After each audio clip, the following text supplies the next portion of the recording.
I recently made myself this tool cabinet and I wish I'd done it years ago.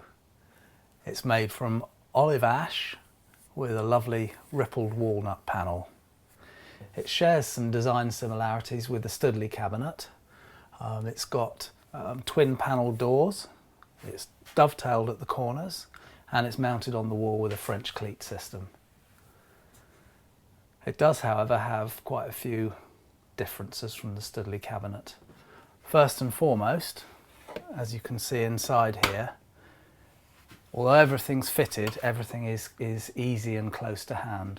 And one of the problems of making these cabinets is if you make them too specific to the tools, as tools change, as they do with woodworkers, then you can't accommodate them. So that's one thing I was very conscious of in the making of this. So you'll see here that all the shelves have adjustable pinholes. So all of these can be moved up and down. So that's flexible. I haven't tried to accommodate all my tools, I've just kept it to my smaller planes and my measuring marking tools, chisels and saws. So I haven't tried to get everything in here, but it's the things that I want close to hand and I know I need to know where they are at all times. On the door, you'll also see this door is much narrower than this, which lends itself to the chisels and the screwdrivers and the pens and marking and everything else. That narrowness lends itself. Again, all these are adjustable, and where the shelves themselves would be quite precarious on their own, I've actually run a bead of double-sided sticky tape down the back of those. So while they're secure, they can be easily removed as well. And the other thing I've allowed for is if I close this up again, and you can see that I've made it so that the wall behind the cabinet can be used for other tools.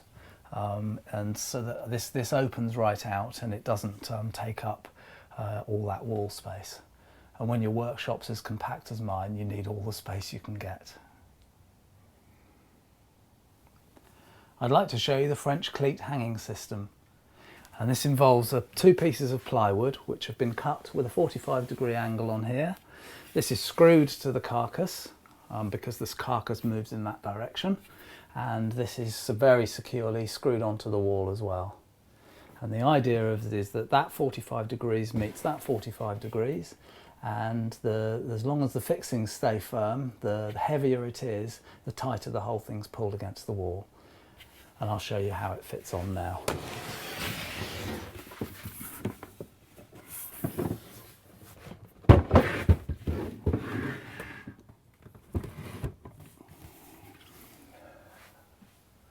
There we go. Quite heavy even without the tools inside. So I hope you've enjoyed watching this video and that it's inspired you to have a go yourself. Thanks for watching.